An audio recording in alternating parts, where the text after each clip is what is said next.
এই যে এখন এখান থেকে খোলা হচ্ছে এবং এই যে দেখুন, আপনারা নিশ্চয় দেখতে পাচ্ছেন সুন্দর এই যে গ্রেড। টাটকা ফ্রেশ এই মধুটা এর মধ্যে জমা হয়ে যাচ্ছে।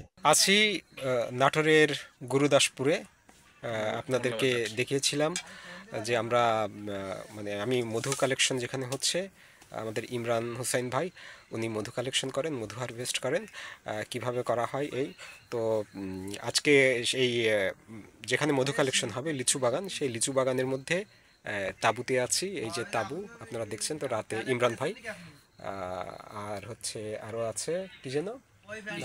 নিশাত। হ্যাঁ, আর এই যে খাবারের আয়োজন হয়েছে, এখানে রান্না করা হয়েছে এবং এই তাঁবুর মধ্যে আছি দেখতে পাচ্ছেন, এই বাগানের মধ্যে তাঁবু ফেলা হয়েছে। তা এই হচ্ছে রাতের খাবার খাবো এখন। আর হচ্ছে কালকে সকালে ইনশাল্লাহ মধু হারভেস্ট হবে, তখন সেগুলো আবার দেখাবো। তো এই কথা হবে মধু হারভেস্টের সময়। এই তো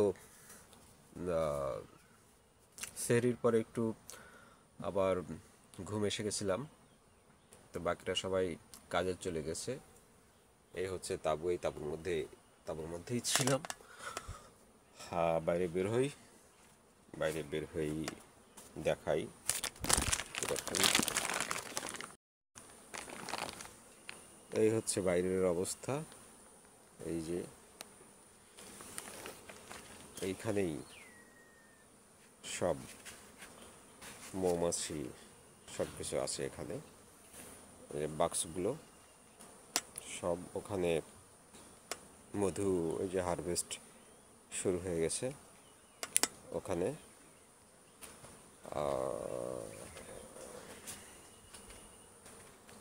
ওই যে হারভেস্টের কাজগুলো করছে ওখানে। যাব ওদিকে যেতে হলে ওই যে ড্রেসটা পরা লাগবে। এখানে মধু হারভেস্ট চলছে এবং আমি এই মধু হারভেস্টের এখানে এগুলো দেখতে যাব।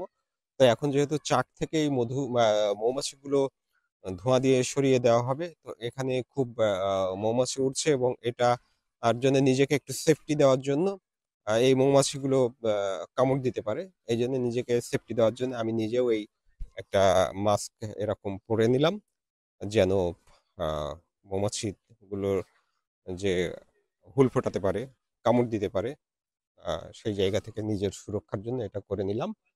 আর আহ, হ্যাঁ, ওই যে মৌমাছি দেখা যাচ্ছে যে পেছন দিকেও, এগুলো তো ওই যে মধু রেখে সিল করে দিছে নাকি? মুখ বন্ধ করে দিছে মৌমাছি। আচ্ছা আচ্ছা, ওই যে ধোঁয়া দেওয়ার যন্ত্রটা দেখেন কিভাবে ধোঁয়া দেয়, এটা খুবই ম্যানুয়াল জিনিস। হ্যাঁ, এরকম। এই, হ্যাঁ, আমি আমি একটু একটু ভয় পাচ্ছি, একটু একটু ভয় পাচ্ছি যে মৌমাছি কামড় দিয়ে দেয় কিনা, কামড়াবে কিনা, এরকম একটা ভয় লাগছে আমার। আহ, এই যে এরকম নেট দিয়ে ঘিরে রাখা হয়েছে একটা জায়গা, এর ভেতরে এই যে এই ভদ্রলোক, আহ, উনি এই যন্ত্রটার মধ্যে ওই যে যেগুলো মধু থাকে সেগুলো এভাবে বসাচ্ছেন এবং মধু, এটা ওই ওই ওই যন্ত্রটা ঘোরালে আহ, ওর মধ্যে মধু জমা হবে। হুম, মধু মধু পড়তে থাকবে এবং মধু যখন একটা পর্যায়ে জমবে, তখন দেখুন এই যে নিচে এই জায়গাটা আছে, এই জায়গাটাই হচ্ছে আহ, ইয়ে হবে মধু। ও, এটা দিয়ে অনেকটা ওই যে ট্যাপের মতো, যেরকম ওই যে সুইচটা খুলে দেওয়া হবে, তখন ওখান থেকে গিয়ে মধুটা ওই নিচে যে ড্রাম রাখা হয়েছে ড্রামের ভিতরে জমা হতে থাকবে। ওখানে একবারেই ছেঁকে ফেলা হবে, ছেঁকে মধুটা ওর মধ্যে জমা হয়ে যাবে।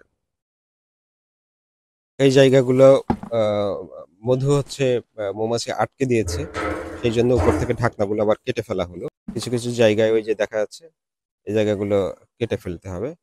হ্যাঁ, মধু ওর মধ্যে টস টস করছে, এরকম ওর মধ্যে বোঝা যাচ্ছে যে মধু একদম ভর্তি।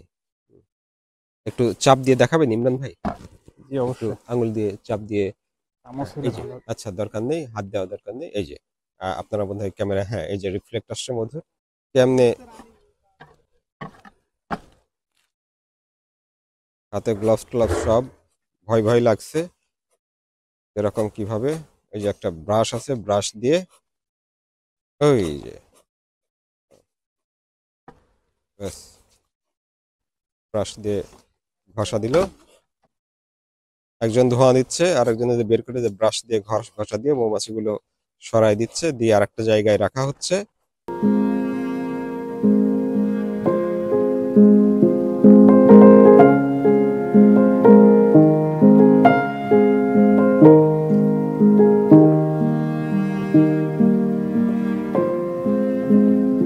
এই যে আমার হাতে এই মধুর চাকে যে দেখতে পাচ্ছেন, এবং এই যে উপরের জায়গাগুলাই একদম সাদা সাদা অংশগুলোতে মধু টসটসে হয়ে আছে, এই যে এই জায়গাগুলোতে। এবং হাত দিয়ে আমি বুঝতে পারছি এর মধ্যে মধু টসটসে অবস্থা হয়ে আছে। এবং আমি কালকে থেকে এই খামারে যত জায়গায় ঘুরেছি, অনেকে বিভিন্ন রকম ভাবে যে বিভিন্ন অভিযোগগুলো করেন মধু বিষয়ে, যে এর সাথে চিনির সংমিশ্রণ হয়। আমি এরকমটা একেবারেই দেখিনি কোথাওই। এরকম বাগানেই মৌমাছি থাকছে, সেখান থেকে এই মধুগুলো সংগ্রহ করে। এবং ইমরান ভাইয়ের সাথে তো এ বিষয়ে আরো কথা বলবো, তার আগে আমি নিজেই এই মধুর চাকটা ধরে এবং কিভাবে মধু আছে এটা দেখার লোভ সামলাতে পারলাম না। তো এইটা হচ্ছে যে দেখালাম। আর আরেকটা কথা বলি, আপনারা যারা এই ভিডিওটা দেখছেন, তারা এই ভিডিওটা শেয়ার করবেন, এটা একটা। আর এই টাটকা মধুটা পেতে, একদমই এই যে ফ্রেশ এবং এই যে এখানে ঝাড়া হচ্ছে, এই টাটকা মধুটা পেতে আপনারা ঝটপট ইনবক্সে অর্ডার করে ফেলুন। এই যে আমি এর মধ্যে দিয়ে দিলাম। দেখতে পাচ্ছেন নিচে কিভাবে মধুগুলো আছে, নিচে জমা হয়েছে মধু। এই যে এখন এখান থেকে খোলা হচ্ছে, এবং এই যে দেখুন, আপনারা নিশ্চয় দেখতে পাচ্ছেন সুন্দর এই যে গ্রেড। টাটকা ফ্রেশ এই মধুটা এর মধ্যে জমা হয়ে যাচ্ছে। তো মধুর আদ্যপান্ত সব আপনাদেরকে দেখালাম। আপনারা নিশ্চয় এখন নির্দ্বিধায়, নিঃসংকোচে এই ফ্রেশ মধুটা পেতে অর্ডার করতে পারেন। অবশেষে ইমরান ভাইকে পেলাম। সকাল থেকে খুব ব্যস্ত সময় সে পার করেছে এই জায়গাটায়। যে মেশিনটা আছে মধু ঝাড়ার, সেই মেশিনের মধ্যে উনি মধু ঝাড়লেন, মধু সংগ্রহ করলেন, এবং মধু ঝাড়া শেষে এখন ওনাকে একটু পেলাম, এখন ওনার সাথে কথা বলবো। ইমরান ভাই, তো এই যে মধু সংগ্রহের মৌসুম চলছে, এবারের মৌসুমটা কেমন যাচ্ছে? আহ, আসলে আমাদের শুরু হয় সরিষার মধ্য দিয়ে, সরিষা ফুলের কালেকশন দিয়ে। আহ, দ্বিতীয় ধাপে ধনিয়া কালো জিরা হয়, তৃতীয় ধাপে এসে লিচু হয়। তো লিচু সারা দেশে, মানে বিশেষ করে যে সব জায়গাতে ফুল হয়, বাগান আছে হুম। সারা দেশে তো নাই। ঈশ্বরদী, নাটোর, দিনাজপুর, তারপরে যশোরের কিছু অঞ্চল। আহ, তো নাটোরে সব থেকে বেশি ফুল আসছে এবার লিচুর। লিচুর। লিচু ফুল আসছে। আহ, ঈশ্বরদী খুবই কম, খুবই কম, মানে 5%, 10% ফুল আসছে। হুম। যার কারণে ওই ওই জায়গার যে চাপ, হুম। সেটা এখানে এসে পড়ছে। অন্যান্য খামারি, মানে এখানে মৌমাছির ব্যাপক চাপ। যাই হোক, তো যে হারে হওয়ার কথা একটু কম হচ্ছে, আলহামদুলিল্লাহ। যেটুকু হচ্ছে এটুকু নিয়ে আমাদের সন্তুষ্ট থাকতে হচ্ছে। আচ্ছা, আর একটা কথা বলি। মানে আমি কালকে থেকে এই মধু হারভেস্টের প্রক্রিয়াটা দেখতেছিলাম, এবং শেষ পর্যন্ত মধু সংগ্রহ করে যে ড্রামে ভরা হলো এই পর্যন্ত দেখলাম। এবং খুবই ভালো একটা বিষয় আমার কাছে লাগলো, সেটা হচ্ছে যে হাতের স্পর্শ ছাড়াই এই মধুগুলোকে সংগ্রহ করা হচ্ছে। এটা একটা খুবই একটা ভালো দিক আমার কাছে মনে হয়েছে, সেটা আমি আপনাদের সাথে শেয়ার করলাম। আর এবার আরেকটা জানার বিষয় ছিল আমার, যে এই যে যে ফার্মিং করে যে মধু সংগ্রহ করা হয়, অনেক কাস্টমার কমপ্লেইন করে একটা, যে এটা চিনি দেওয়া হয়। যদিও আমি এখানে আপনার খামার সহ আরো কয়েকটা খামার ঘুরে দেখলাম যে এ ধরনের কোনো কিছু কোথাও আমি চিনি বা এই ধরনের আমি নিজে দেখিনি। তো এই যে একটা কমপ্লেইন করা হয়, এই কমপ্লেইনটার আপনি কি বলবেন? দেখুন, একটা ইয়ে নিয়ে তো অনেকের জল্পনা কল্পনা, অনেক ইয়ে থাকে, কিউরিসিটি থাকে। তো আমারও একসময় এই কিউরিসিটি ছিল, যে আসলে এর ইয়ে কি, মানে অনেকে বলে না এটা ভালো না, ওইটা খারাপ।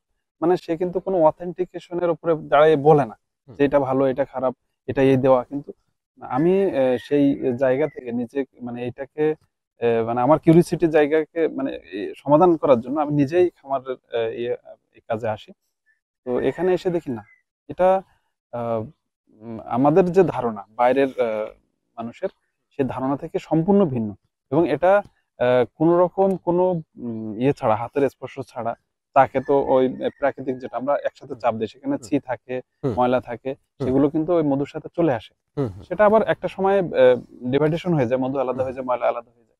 কিন্তু এখানে কোনো রকম ওইরকম সুযোগ নেই। আপনি তো দেখলেন হুম। যে আমরা চাকটা নিয়ে হুম। এই বক্স এর এই যে নিষ্কাশন এর মধ্যে রাখলাম, হুম। ফ্রেমটা নিয়ে এই বক্সের মধ্যে দিয়ে একটা ঘূর্ণায়নের মাধ্যমে বাতাসের যে চাপের ফলে, হুম। হ্যাঁ, মধুটা চাক থেকে আলাদা হয়ে আলাদা আসলো। হয়ে গেল, বের হয়ে এখানে আসলো। অন্য আর কিছু আলাদা হলো না, শুধুমাত্র মধুটা নিষ্কাশন হয়ে আসলো, আবার ওই চাকটা কিন্তু আমরা ওখানে রেখে দিলাম। হুম। তো এখানে যে মধুর যে কোয়ালিটি, গুণগত মান কিন্তু ঠিক থাকছে।